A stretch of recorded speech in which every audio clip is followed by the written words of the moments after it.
Every incident in the book is backed by psychosocial science too. So we really try to bake in the literature, but make it digestible. So Logan's teacher is really excited, she's open, she's embracing, and Malik's teacher is more stern and correcting of his behavior, right? Even though it's subtle.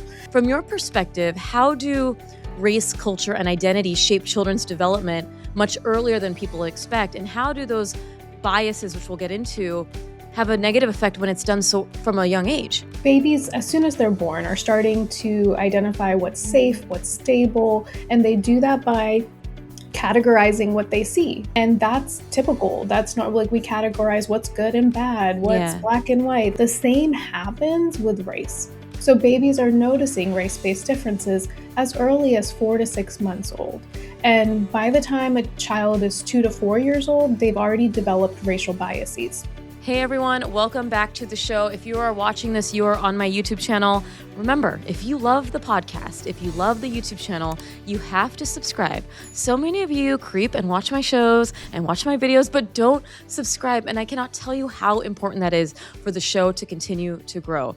I get to have the most amazing conversations on our podcast. And I say that because I truly mean it. Not only do I get to meet people I may already know on social media or already follow, I get to be introduced to the most amazing voices in the parenting space, in the world of wanting to raise better kids. And today's guest is one of those people. She's Dr. Anjali Ferguson, a clinical psychologist, TEDx speaker, author, and nationally recognized expert in culturally responsive mental health care. I mean, already we need this in the world.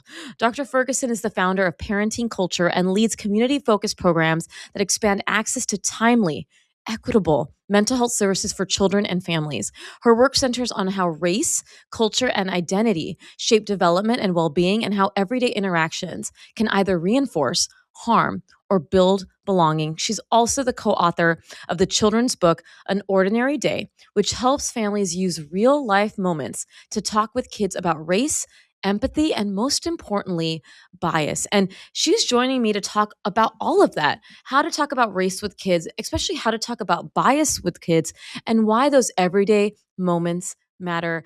Anjali, I'm so glad I found you. I think most of my listeners know there's two ways I find my guests, either that I follow them, they contact me, and you were one of those people that filled out my guest form, and I saw you, and I had an opening for a recording, and I was like, I want this woman on my show. Like, I need her on my show. You turned out to be available, and I just feel like it's fate that you're on my show today. Thank you for joining me. Absolutely. And I can't agree with you more. I think this was meant to be. And I'm so excited, and I'm really grateful for the opportunity and the platform to be able to speak about something that's so deeply personal and professional for me. You know, for me, having another woman of color on my show is really important to me. And I say this because I don't think a lot of my listeners know, but maybe people who are new to the podcast don't realize that in this space, when I talk about the parenting space in America, there's a lot of white women voices. And not to say that white women don't deserve to have a voice too. But what happens is that we really leave out that culturally responsive mental health aspect. You know, we can say that through the experiences we've had. You can say that through the work that you do as a culturally responsive mental health therapist. And so when you look at the parenting landscape right now, do you see that as well? And what do you see as your place and my place in this world, being culturally responsive and culturally competent when it comes to raising children? Yeah, absolutely. Because of that gap throughout my training, throughout my history, really, like my childhood, everything Yeah. else, that gap remained even as I'm learning evidence-based practice. How do you work with families and children? How do you provide this mental health care? And I received incredible training and was built an expertise around culture. And Yeah. even still, these huge gaps remain in truly being able to be responsive to different communities and inclusive of different parenting approaches and perspectives, right? And because of that gap, I founded Parenting Culture in 2021. And it was a conversation that several of my colleagues and I were having for many years. And it finally came into fruition when many of us became parents ourselves. But that platform is intended to fill that gap with expert-backed, research-based resources for parents and professionals and educators on how to build these practices into your work and your everyday life. Because to your point, I do think that sometimes we get parenting gets painted in a certain light, Mm-hmm. and it isn't always descriptive of the experiences we have. Like there are many times I would sit there in learning therapy or doing Yeah. therapy, and I would say, "Oh, let me try and say this to my immigrant dad." Like there is Yeah. no way that Yeah. he would sit there and reflect on Right, right. something that he just said or did. Like that's not happening. Uh, But there are other ways that we can still kind of tap into processes for those populations, and why don't those spaces exist? So that is a huge part of what I do today, and to date. And I do think there still remains this really big gap that I hope that we can just attract more folks into filling. I love that, and you said it beautifully, right? I think I learned so much from my colleagues again who may not have the same experience I do, but on the other end, they need to learn from us too because you're really leaving out a large population. Obviously, our if your clientele's in America, we are a country of immigrants. We have so many, second, first generation people who are trying to parent also, and learn those tips, but also understand the cultural aspect of, like you said beautifully, there's certain things that just won't land with my father, won't land, as much as I'd like it to. And I think that's so key. And, you bring both your personal and professional training into this work. You are Indian. I don't think people may know that from your last name. You're Mhm. married to a Black man and you're raising biracial children. So, how has that lived experience shaped how you see children, families, and also the way you wrote your book, An Ordinary Day, which we'll get into? Yeah, I mean, honestly, it's been instrumental in everything I've done. So, if I even take it back to how and why I started in children's mental health, focusing on trauma, that started because of my childhood experiences. So, when I was 8 years old, my parents decided that they were ready to retire at the age of 40 and move back to India. Mm, And we literally shipped our entire existence, like our cars, wow. everything in shipping containers, moved back to India, which was a huge acculturative stressor for a kid who has grown and only known American lifestyle and Western individualistic kinds of lifestyles for their 8 years of existence, right? And when we moved there, I attended boarding school because that was kind of the norm of what you did when you had some privilege in that space. Very quickly after moving there, my parents realized that we were way too acculturated to the American lifestyle and that it wasn't going to work out. So my dad came back first to restart. My mom came back shortly after, and they just didn't have the means to bring me back with them. So I was in boarding Mm, school in India by myself for 2 years of from third to fifth grade.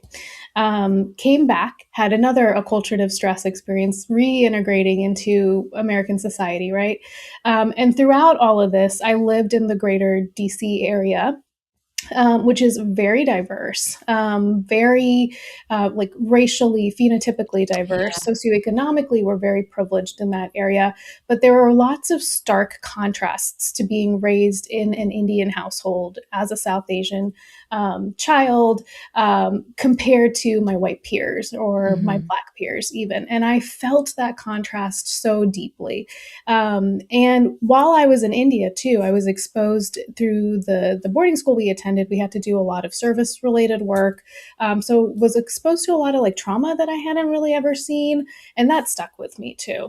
And I just knew I wanted to work with children. And for a long time, I thought being in an Indian household, it's kind of drilled into us, you're going to be a doctor, an engineer, or a lawyer, right? And so my thought was I was going to go into medicine, traditional medicine, and probably be a pediatrician, but there's something just never clicked for me fully there, and the emotional aspect and again that trauma aspect just stayed with me.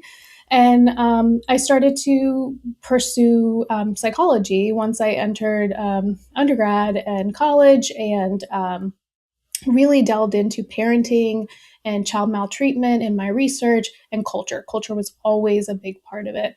And the first day that I started college, I actually met my now husband. It's a very long story, but we met the first day. So we've been together for like the better part of 20 years now, Wow. Yeah. a very, very long time. So we've grown together in so many different ways. And like you Yeah. mentioned, he's Black, I'm Indian. He comes from a more urban setting and an urban background. I came from suburbia, very different lifestyles too.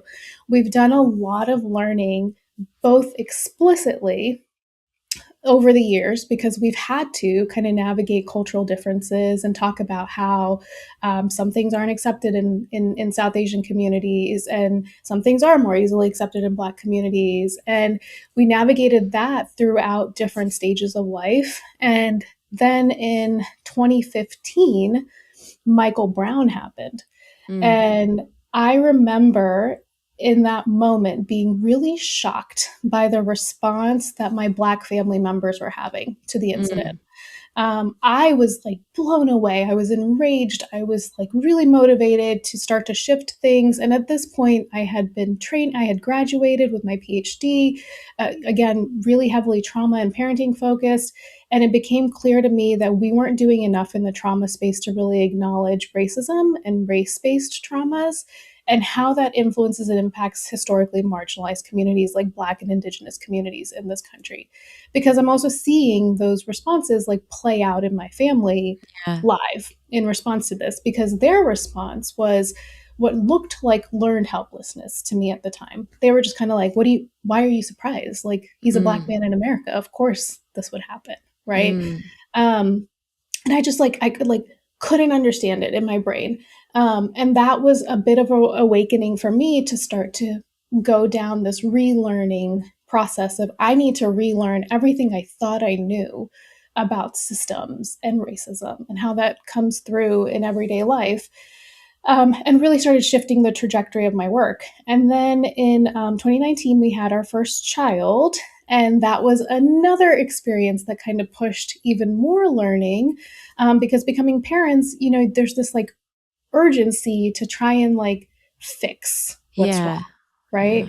Yeah. And I felt this burden as like the non-Black parent in this partnership to make sure that I was still creating environments for my biracial Black child where he knew that he was like, his identity and his Blackness is just as important as his identity and his South Asianness. Yeah. And how do we make sure he embraces that and has like really strong self-confidence and identity and belonging with that? And how do I protect him from the racism that exists in the world? And I know that I can't always protect him from everything, but how do we start to make shifts?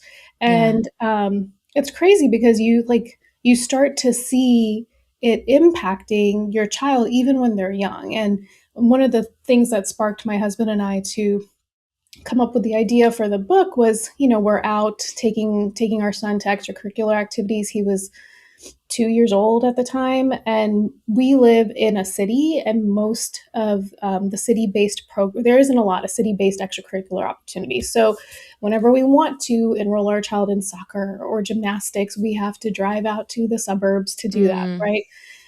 In this part of Virginia, the suburbs are predominantly white. Yeah. There's a certain level of privilege to be able to afford that, right? So we're usually the only family of color that's in that space. And we feel it pretty immediately.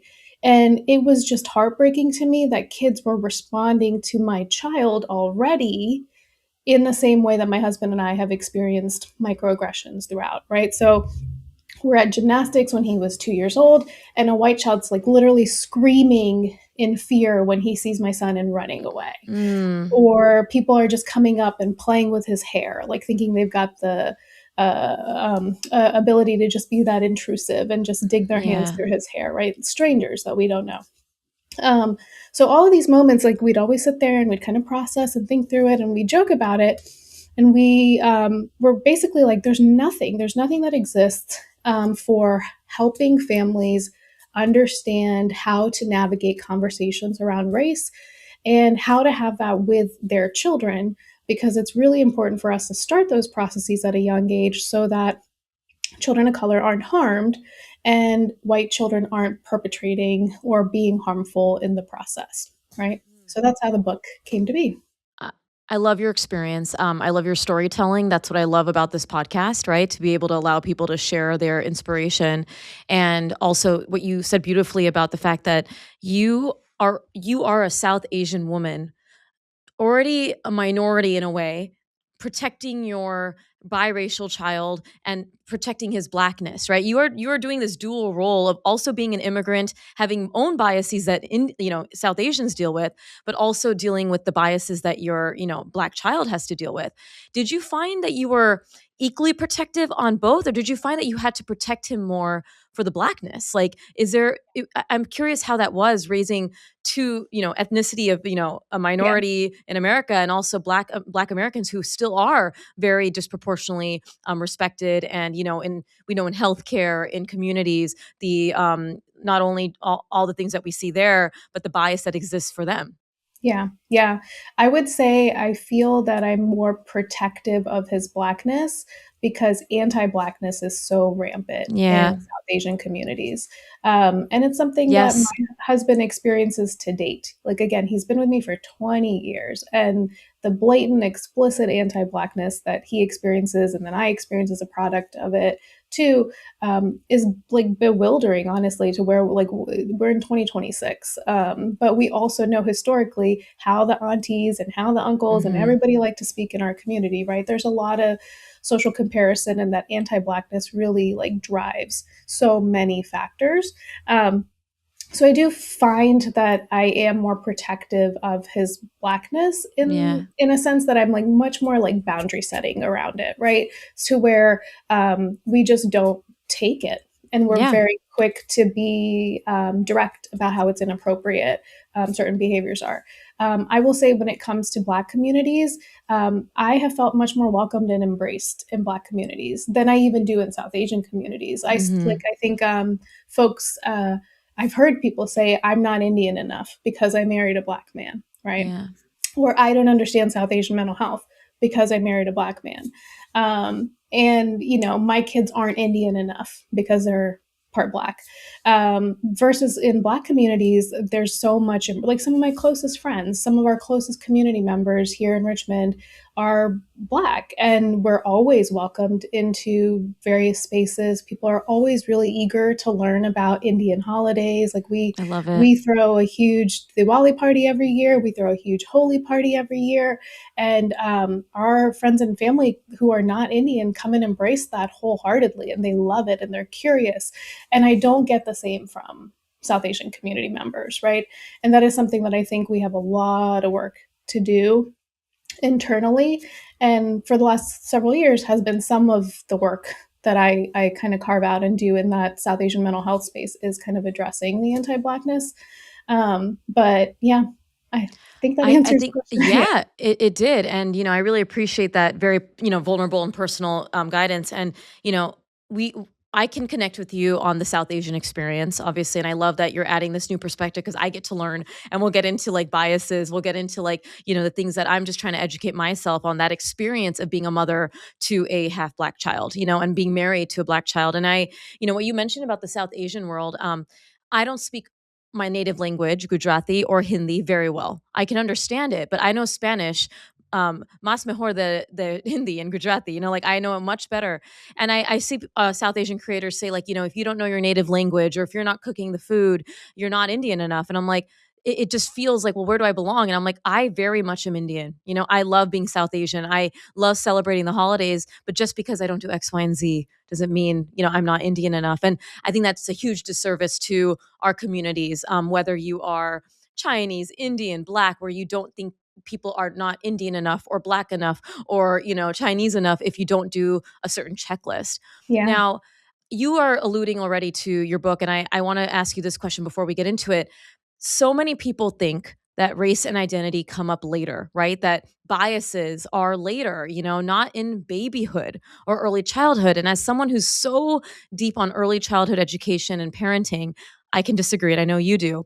From your perspective, how do race, culture, and identity shape children's development much earlier than people expect? And how do those biases, which we'll get into, have a negative effect when it's done so from a young age? Yeah, yeah. I mean, babies, as soon as they're born, are starting to identify what's safe, what's stable, and they do that by categorizing what they see, right? And that's typical. That's not like we categorize what's good and bad, what's Yeah. black and white, that's all typical. The same happens with race. So babies are noticing race-based differences as early as 4 to 6 months old. And by the time a child is 2 to 4 years old, they've already developed racial biases. Yeah. And that is informed by their opportunities for things like racial socialization. Are they getting to see other races? Are they getting exposure to other cultures? How are their parents reacting when their parents encounter people of different races? Kids are little sponges and they're just Yeah. absorbing all of that, right? And then by the time a child is 10 to 12, they become pretty set on their racial biases. So changing things after that gets a little tougher. And I always like to use this incident that happened for us to illustrate some of the science because I study this, I know this conceptually, and then we had our first child at the end of 2019. So he was born about like 3 months before COVID hit, and the day I was supposed to go back from maternity leave, lockdown hit. So Yeah. we became like pretty isolated. We just stayed really just the two of us and then immediate grandparents because we have some family members with health risk and we didn't know what COVID was going to do. So all my son knew for the first like 9 months of his life was mommy who's Indian, daddy who's black, grandparents from those respective communities, right? And like literally brown and black people was all he saw because we were really intentional about representation in toys and books. Yeah. And the only thing that calmed him down when he was upset was Bad Bunny Yeah. I ahead love of it. his time, really. I love it. Oh, he still loves some Bad Bunny and reggaeton, I love but that's all he saw in it. his life, Yeah. right? And I remember when he was about 6 months old, we were taking a walk in the neighborhood, and he's also this like very social, very friendly baby. Like he would like hop out of his carrier to wave at people, kind of So baby. cute. Yeah. And we're taking a walk in the neighborhood and we ran into a white neighbor and he had this like fear-stricken like just panic. Yeah. And we both, like my husband and I, were like, what is happening? Like we are not used to him being this way. And the minute we left, he was fine. And then this happened like another time. And then I just like thought back. I was like, oh my gosh, he's not used to seeing white people. Like Yeah. his whole world has been so focused on black and brown folks, and that's been normalized for him as safety. He's not used to seeing white people, and white people are scary to him. And this is a process that happens for every child. Mhm. And what ends up happening for marginalized and minoritized kids is eventually they enter the world where they become a minority. They have to assimilate, and they have to adjust, just like my son did. Like, he's got plenty of white friends now, but they learn to figure it out Yeah. because they become socialized. What doesn't always happen is the reverse, though. So, white children don't always have opportunities where they're socialized with peers or people who are different from them. I think the statistic a couple years ago was something like 75% of white people have white only social networks. And that limit of socialization really keeps you from understanding different perspectives, building empathy, understanding that differences are okay, right? So yeah, I mean, I think it's a huge misconception that kids aren't ready to have those conversations because they're noticing these differences. And I'm sure many of us with young children have also probably had an experience where they're pointing out these experiences. And Mhm. as a parent, you're like, oh my gosh, this is so embarrassing. Like, don't point out that person's skin color or how they're dressing or their gender or something, right? Like, we all panic because we don't have the resources or the skills to have those discussions. And the issue isn't that kids aren't ready because they're asking the questions, they're pointing things out. The issue is that the adults aren't ready for those Mm. conversations. I agree. And I mean, we're going to get to that because parents tend to freeze, right? Worrying that they're going to say the wrong thing or offend. And before we get into that, I want to talk about your book. And so if anyone's watching the YouTube, if you can hold your book up. Sure. An Yeah. Ordinary Day. Yeah. And I will be having that as well. We did a last minute coming on the show, so I don't have it yet, and I cannot wait to buy it because this book centers on something really important: how everyday moments can carry deep meaning and also bias that we don't always see or are not as loud as what we think are obvious acts of microaggressions or racism. What does this book represent to you, and how can families notice these ordinary daily moments as opportunities to teach empathy and awareness to their kids? Yeah. Yeah. So I mentioned my husband and I co-wrote this book and came up with the idea really as a product of starting to parent our son and experiencing these microaggressions ourselves, like throughout life. And we really wanted a book that wasn't highlighting Black trauma, right? Because there's a lot of emphasis on the Black experience being really traumatic, right? And there is a lot of historical trauma there, but we also wanted to have this just be a typical day so that folks Yeah. understand that these moments, in order to be harmful, don't have to always be big and loud. And these, what's referred to as microaggressions, is a misnomer in so many ways too, because they're not really micro. Over time, they weather away at somebody's self-esteem and mental health and well-being, and they really make people of color or people who've experienced microaggressions start to question their self-worth in different places. That's how racism works. That's how racism Yeah. is intended to work. And these microaggressions have this like chronic stress effect, right? And there's a lot of science that also connects like chronic stress and racism and impacts of racism to health outcomes later in life too. If we look at things like the ACEs study, for Hmm. example, Adverse Childhood Experiences study, which showed that early childhood experiences with adverse events led to things like heart disease, cancer, diabetes in adulthood. So we see that racism and trauma have similar weathering effects over time. I think there was even a recent study that just came out a couple weeks ago that really clearly illustrated this for Black communities. So the book itself follows a white child and a Black child starting their first day of kindergarten, and they're both having the same experience side by side. And it's just nuancely different for each kid, where you'll see the white child has just baked in privileges in certain ways, and the Black child is experiencing microaggressions throughout the day. But it ends with both of them having a great day. Like they go to bed saying, well, that was a great day.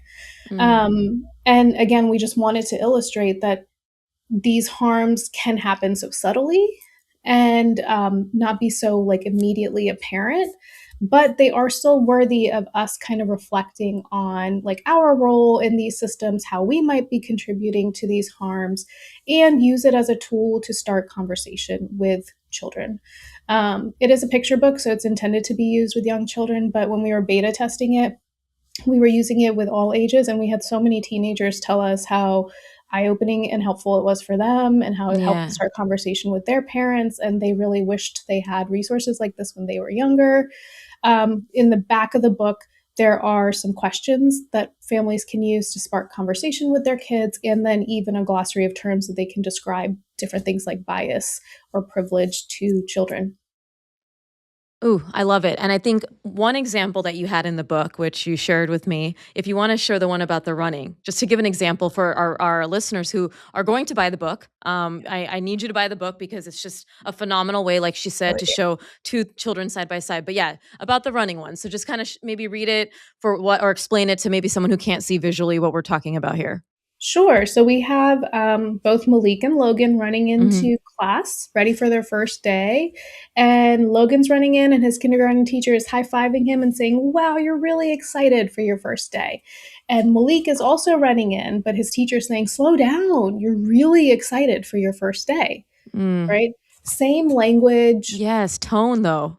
but the tone and the response. So if you even look at the imagery, our illustrator did a really great job, right? Yeah. Logan's teacher is really excited. She's open, she's embracing, and Malik's teacher is more stern and Hmm. correcting of his behavior, right? Even though it's subtle. And so every incident in the book is backed by psychosocial science too. So we really try to bake in the literature, but make it digestible. So there's a depiction in here of what's referred to as like the 30 million word gap that we see between white families and families, under-resourced families. And that gap refers to the amount of words that a white child hears before the age of 3 versus Black children. And a lot of times that stat, how it's presented, is really critical of families of color, right? Like, just read more to your kids. Why can't you spend more time talking to them? When we aren't taking into consideration like resources and availability and privileges that might not exist for certain families. So Malik, his family, he has multiple siblings who some are younger. His mother works late, so she's unavailable to read for him at bedtime because his dad is helping his other siblings. But Yeah. Logan's parents are able to read to him every single night, so he's building this vocabulary and getting this exposure, right? So having folks just again think critically about even the science that does exist, how we frame it, how we discuss it, making sure that we're being responsive again and thoughtful about even the bias that might exist in our research and literature space too.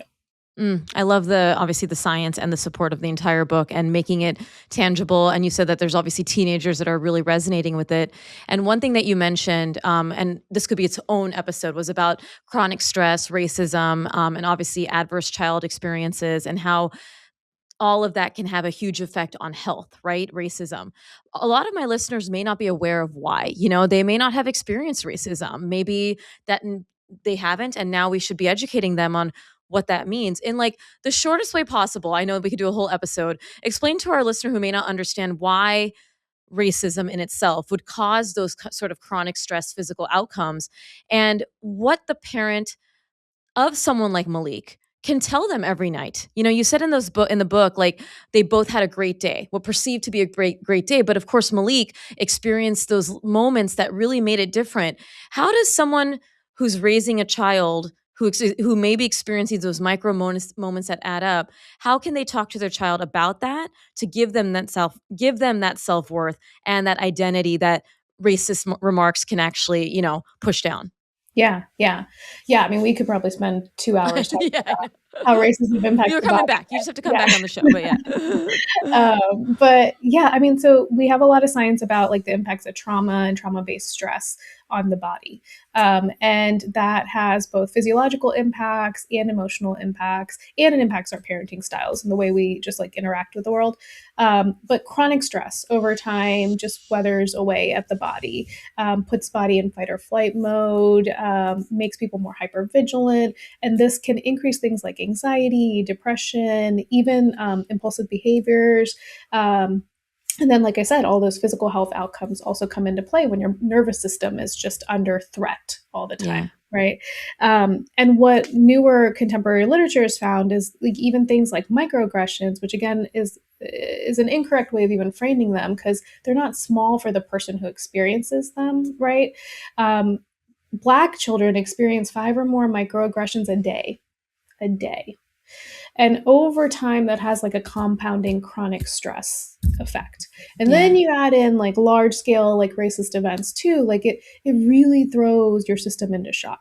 And then when we look at intergenerationally, our bodies also carry over trauma and stress that our ancestors have experienced historically too. So we see through literature that like experiences with folks who are Holocaust survivors, right?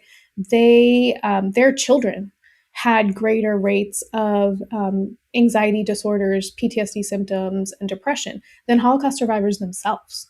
So this generational impact of stress response is psychological, and there's like epigenetic factors that kind of change and alter, make the body more prone to stress responses too. We see this with indigenous communities with the impacts of colonization. We were probably going to see this with the impacts of ICE detention and ICE raids with immigrant communities, specifically Latina communities right now.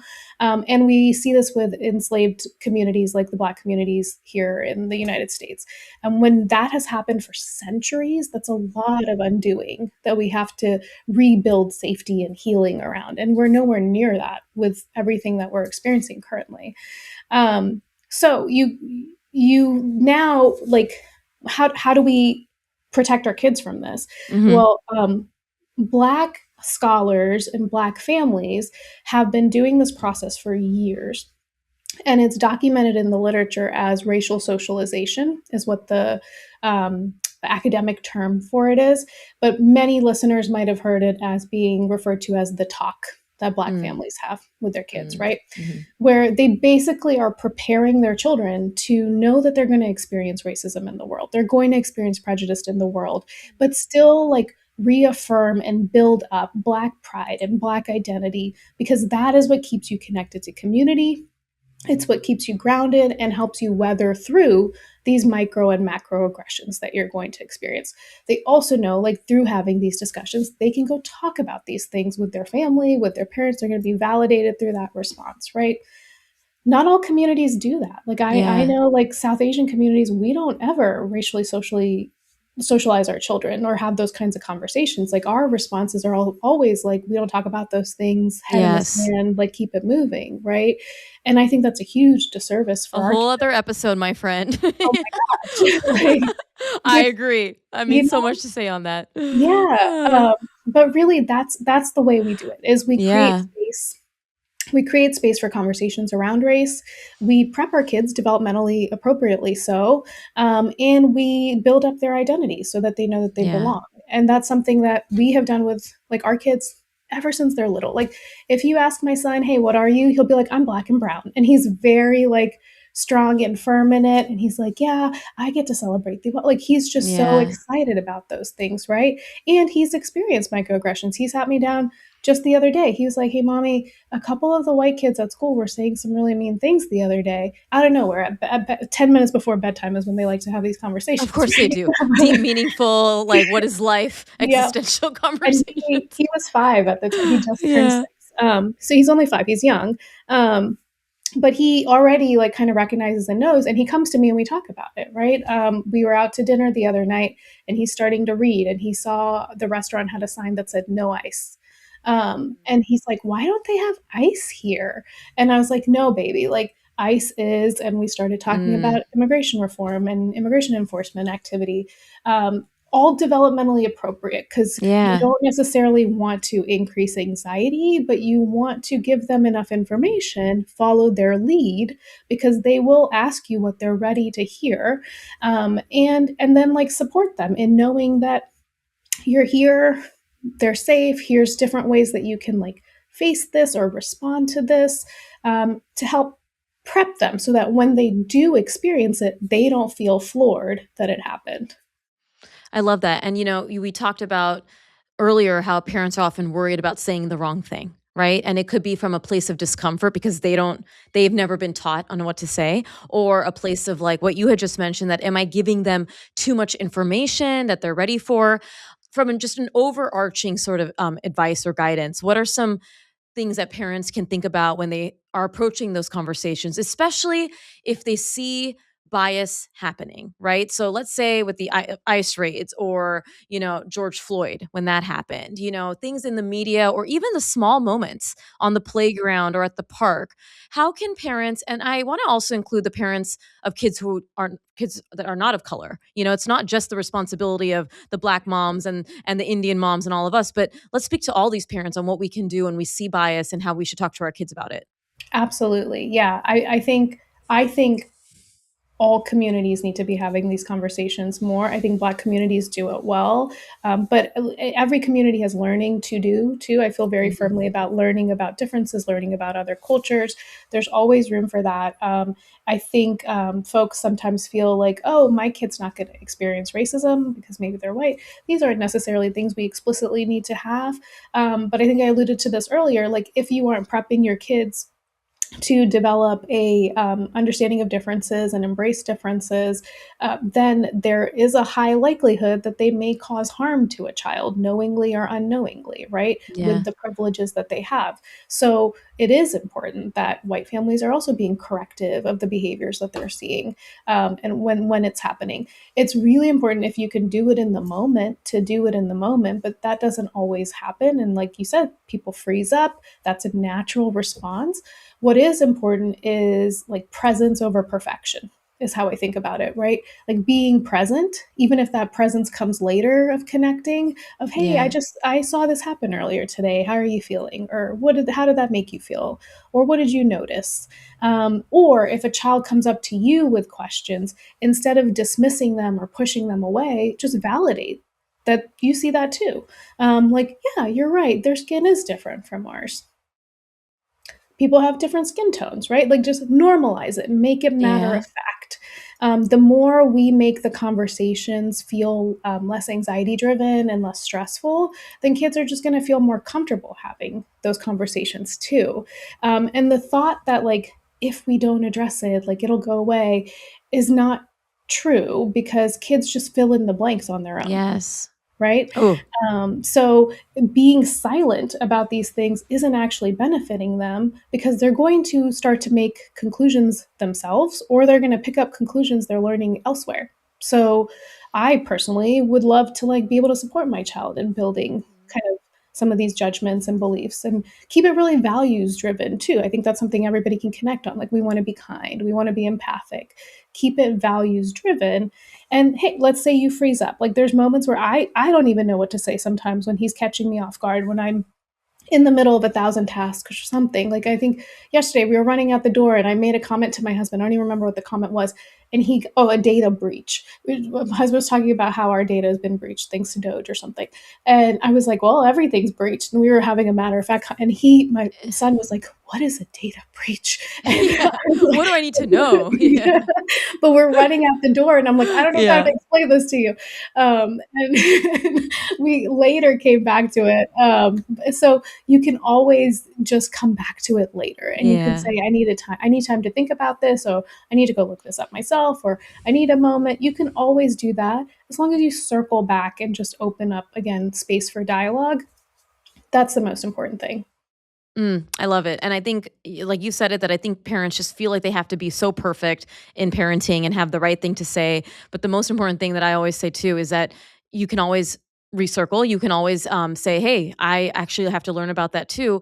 But that second phase of like, I have to learn about that too, also is like, you have to come back to it. Like, I feel Mhm. like sometimes I see this a lot in the white parenting accounts. I'm just being very honest that they use that as a way of not actually revisiting and like actually learning about it. Like, if you are seeing ice raids and you don't know what that means, and that you personally won't ever be effective, listen to the stories of people who are impacted by that. Like, learn about that from different perspectives to say, hey, this is actually really hurtful, and this is actually something that we wouldn't want for ourselves or our peers. And again, revisiting that value system. And I love what you said about that. And I again want to have our listeners who are not raising children of color. These conversations can feel uncomfortable or unnecessary, but they're so important for us to actually break all of these cycles. And like, we need everybody involved, like we've said. What do you wish these parents truly understood about why these discussions matter for all children, all parents, and not just the children of color or Black children, like we're talking about in the case of the book, and your personal experiences as well? Yeah, I think my biggest wish is that people just recognize that race and culture impacts all of us, right? Hmm. And I always, like, when I teach this, I make everybody recognize that we are all culturally diverse. Even if you share a certain identity with somebody, there's still so many layers to you that make you a unique individual. So even when a white person meets another white person, there's still a lot of history and background that makes them unique to one another. You and I are both South Asian women. Yeah. You're Gujarati. I'm from South Asia. Like, my family's from Karnataka and Bangalore Hmm. area, right? So we share a lot in common, but there's also a lot of nuanced differences there too. Or if you even look at I think you mentioned you live in Florida and I live Right. in Central Virginia. Like, those experiences are going to be different and kind of shape us. And the more we can like enter into this as we all need to learn. We all have learning to do.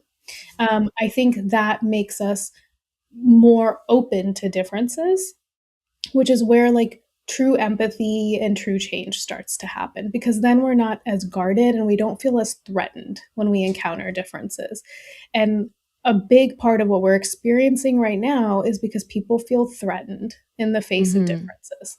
right? Like, look at Mm. the response to Bad Bunny's Super Bowl. Like, he's going Yeah. to be singing in Spanish. That's so different. Oh my So cool. gosh, it's Yeah. terrible, I right? Is the know. response that they're getting when this is amazing, right? I know. And I'm so excited, and my kids are excited. But like, if we could embrace this as like a cool new opportunity, and the same is true for these other really tough conversations, then our kids are just going to grow up to be better human beings.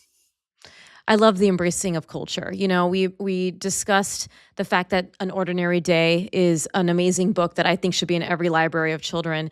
And a lot of my families, I want to be clear. Like after the George Floyd incident during the pandemic, when he was killed, a lot of families were in this big world of like wanting to create more diverse playrooms, and a lot of my white followers were like, "What do we do here?" And I said, "Listen, I'm not an expert in Black education and raising Black children, but I can say that one of the best things we can do is, like you said, talk about the diversity of how everyone is unique, and don't shut it down and say, oh, we can't talk about that." And that goes down to like visual disabilities, right? Like, whispering and saying, well, we can't talk about that. We can't talk about, how that kid is in a wheelchair. No, like allow the kid's curiosity to be there, and you are the one to educate. And then the other thing that always came up was like the diverse playroom. We don't have a lot of Black people in our community, and that's just a reality of where we live. And that, we don't even have actually a lot of Indian people in our community, to be quite honest.